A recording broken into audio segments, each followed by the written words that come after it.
Hi everyone, and welcome back to my channel. Today we're going to be talking about Enneagram 7 and how to grow in confidence while being an Enneagram 7. So all about that in the next few minutes. If you haven't already, please don't forget to like and subscribe, and let's dive in. So, I started a series a couple of months ago where I'm exploring how to grow in self-confidence depending on your Enneagram type. I've talked about all types so far except for type 7 and type 8. So these are the videos that are coming up. And so with respect to the disclaimer that's important to clarify before starting this video, I just wanted to say that even though most of the things that I'm going to share with you in this particular video are going to be the most useful for people who are Enneagram 7 as their core type, but they're also going to be helpful for people with a 7 wing or people who have 7 in their tri-type, as well as for those who don't have 7 in any of their main types, because the thing about the Enneagram is that most of the lessons that it teaches us are valuable for all of us. They are going to be more impactful for those who have that particular type in their core types, in their tri-type and wing and so on and so forth, but they are all fundamental human aspects, so they all apply, at least to a certain extent, to everybody. So, specifically about Enneagram type 7. Known as the Enthusiast, the type that is part of the head group or the thinking group. What is the most important to understand about 7s is that they tend to be some of the most restless types. In some of my previous videos, I've also talked about the concept of positive intelligence from Shirzad Chamine, who talks about the different saboteurs, which are pretty much the 9 Enneagram types. And in this equivalent system, Shirzad refers to Enneagram 7 as being the restless. In the Enneagram, we call it the Enthusiast. But bottom line is, people who have a strong preference for type 7 are people who on the outside seem to be very happy. I think this is the stereotype that a lot of people associate with being a 7.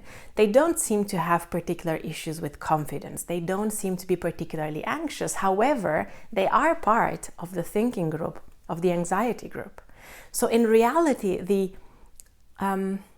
face that they show to the world of being always excited about something new, being very fun and exploratory, also hides insecurity, fear, anxiety, and stresses about not being safe and not being secure. It's just not as obvious as, for example, it might be when a type 6 shows up in the world. So the main lesson for type 7 individuals to learn is to stick with the discomfort of being stuck. It might sound strange because the advice that I'm giving you is not to be stuck per se.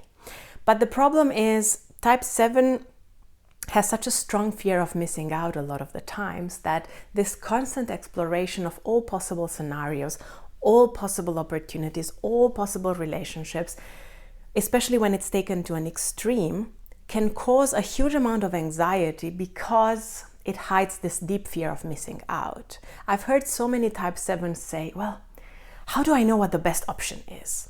I could, for example, go on holiday to country A, country B, or country C, and they all have pros and cons, and I kind of want to experience them all, and if I choose one of them, then I have to abandon the other options. And the problem is, sometimes life forces you to choose things. You can't always explore all possible options.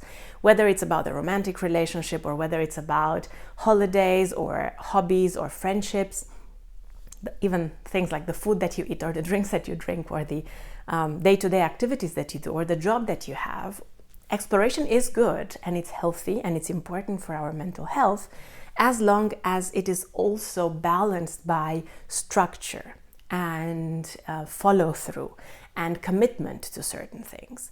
And this is something that a lot of 7s struggle with, so they don't actually get to enjoy any of the things that they're doing, which can cause them to feel frustrated in themselves and quite anxious. Because if I choose, for example, let's say that I have holiday 1 week and I have to go somewhere and make something of those 7 days, but I can't go to Canada, Finland and Japan in that week because it doesn't really make sense. So I will have to make a choice of going, for example, to Canada. But I will still have to kind of think about it as in I said no to the other 2 options, Finland and Japan. So what a lot of 7s struggle with is this idea that, well, if I'm going to Canada, then I'm not going to Finland and Japan. Therefore, when I'm going to Canada, I'm going to fear that I missed out something from the other experiences, or I'm going to plan my next holiday. Again, this is something so many sevens have told me, people that I know in my personal life, that they're so worried about the next thing that they're going to do, the next project, the next holiday, the next, that they almost never get to enjoy the present moment and the things that they do have. And sometimes they realize that later they regret that. So why is it difficult for sevens to do this? Well, because sometimes when we make a choice of saying yes to something, we also say no to certain things. And this causes a certain amount of distress and discomfort, especially to type 7. And this is an emotion that sevens do not like, and they try to run away from it. Therefore, one of the biggest growth elements is to learn to stay with those feelings and make space for them.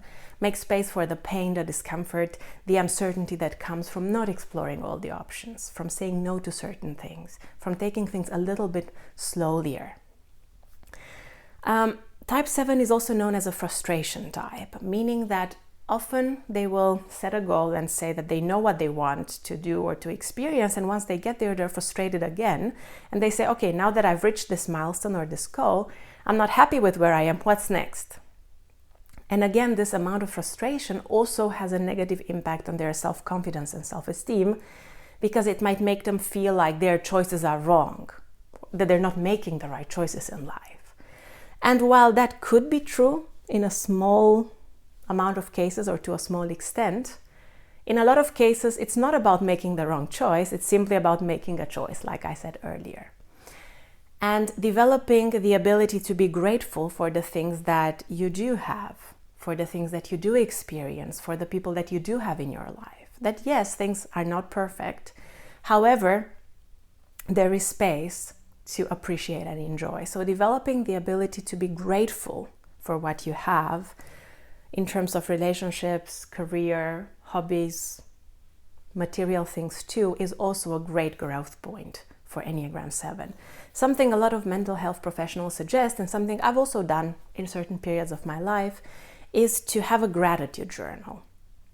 And every day to write about 3 or 4 things that you are grateful for, that you experienced in that day. Maybe you're grateful for the fact that it was sunny and you got to enjoy 30 minutes in the sun. Maybe you're grateful because you had a really nice, nourishing meal. Maybe you're grateful because you had a nice conversation with a friend. It can be small things, but these are often the things that type 7 might neglect because they are on to the next adventure and they are on to the next big thing that they want to do. I'm not saying this happens all the time to all 7s. I'm just saying that in those moments when a 7 is going through a rough patch, when a 7 is struggling with anxiety and a deep fear of missing out, this can be something to help support you and recenter you to what's really important and what truly matters. So practicing gratitude. And thirdly, if we think about the Enneagram in terms of direction of integration and disintegration, we know that 7 integrates to 5. So this means that something that can help 7s grow and develop as individuals is to take on some of the positive qualities of Enneagram type 5, the investigator. So from being someone who generally are very broad people who want to explore all options, they can also learn to narrow down some of their interests, which also is in line with what I said at the beginning, learning to tolerate the emotional discomfort of choosing something and sticking with it for a longer time. And so this is something that can be applied, for example, to their interests and their careers and even their relationships. Developing the ability to choose something. I'm not saying that you should do it randomly or too quickly. Maybe you do your research, maybe you think about it. And once you have chosen something, to take on some of that investigative approach that type 5 has and becoming more of an expert in that field, because that can also help you to increase your confidence. I've talked about it with respect to some other Enneagram types.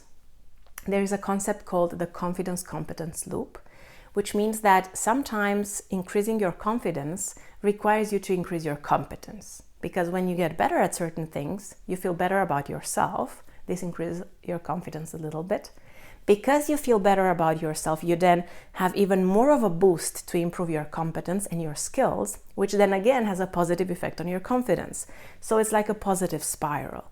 And this is something that 7s can use as well when trying to tap into those positive qualities of type 5, because by choosing, for example, a career or an interest and really learning more about it and becoming experts in it can have a tremendous impact on the way they feel about themselves and on their level of confidence. Okay, I hope these tips were helpful. As always, thank you very much for being with me. Thank you very much for watching this video. If you're interested to learn more about my coaching services, feel free to check out the link in the description below. Otherwise, thank you very much for being with me, and see you next time with a video about Enneagram Type 8.